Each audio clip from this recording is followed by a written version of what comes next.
Welcome trip dah kang apa kah? Ini kopi apa namanya?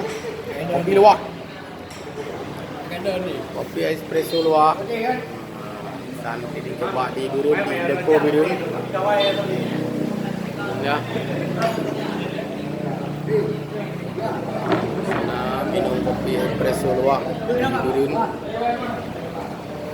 Siang-siang. Kopi espresso luwaknya.